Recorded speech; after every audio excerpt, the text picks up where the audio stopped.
Friends, 1 metre ಬಟ್ಟೆ ತೊಗೊಂಡಿದ್ದೀನಿ. ನಿಮಗೀಗ sleeves cutting ಹೇಳ್ತೀನಿ. ಈ ಥರ ಒಂದು ಫೋಲ್ಡ್ ಮಾಡ್ಕೊಳ್ಳಿ, ನೀಟಾಗಿ ಫೋಲ್ಡ್ ಮಾಡಿ, ಮತ್ತೆ ಇನ್ನೊಂದು ಫೋಲ್ಡ್ ಮಾಡಿ, ಡಬಲ್ ಫೋಲ್ಡ್.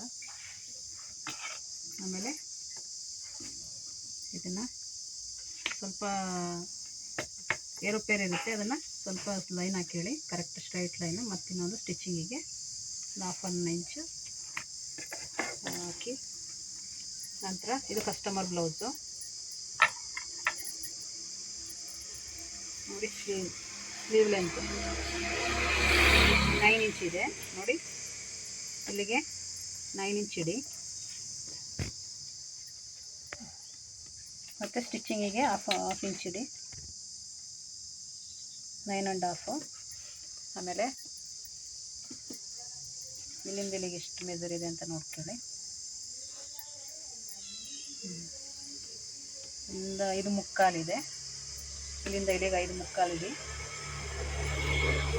ಮತ್ತು ಸ್ಟಿಚಿಂಗಿಗೆ ತಗೊಳ್ಳಿ. ಇಲ್ಲಿಂದ ಇಲ್ಲಿಗೆ ಎಷ್ಟು ಮೆಜರ್ ಇದೆ ಅಂತ ನೋಡ್ಕೊಳ್ಳಿ. ಆರ್ಮೋಲು ನೋಡಿ, 8 1/2.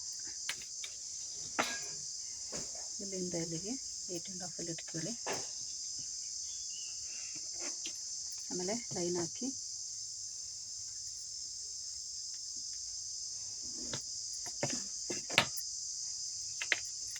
ಇದನ್ನು ಮಿಡ್ ಪಾಯಿಂಟ್ ಮಾಡ್ಕೊಳ್ಳಿ. 8 ಇದೆ, 4 ಇಡಿ, 2 ಇಡಿ, 6 ಇಡಿ. ಇಲ್ಲಿಂದ ಇಲ್ಲಿಗೆ ಹಾಫ್ ಇಂಚ್ ಇಡಿ, ಮತ್ತು ಇಲ್ಲಿಂದ ಇಲ್ಲಿಗೆ ಹಾಫ್ ಇಂಚ್ ಇಡಿ. ಮತ್ತು ಇದನ್ನು ಸ್ಲೀವ್ ಶೇಪ್ ಕೊಟ್ಕೊಳ್ಳಿ. ಇದು ಮಿಡ್ ಪಾಯಿಂಟಿಗೆ ಹಿಂಗೊಂದು ಈ ಥರ ಹೋಗಬೇಕು. ಆಮೇಲೆ ನೆಕ್ಸ್ಟು ಈ ಶೇಪು ಈ ಥರ ಬರಬೇಕು. ಆಗ ಪರ್ಫೆಕ್ಟ್ ಇರುತ್ತೆ ಬ್ಲೌಸು. ಆರ್ಮೋಲು ಈ ಥರ ಕಟ್ ಮಾಡೋದು.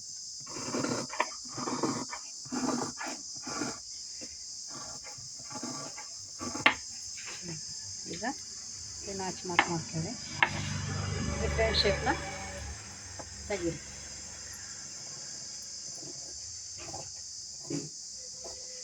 ಇಲ್ಲಿಗೂ ನಾಚ್ ಮಾರ್ಕ್ ಮಾಡಿ. ಇದನ್ನು ಎಕ್ಸ್ಟ್ರಾ ಲೈನ್ ಹಾಕಿದ್ನಲ್ಲ ಅದನ್ನು ಕಟ್ ಮಾಡಿ.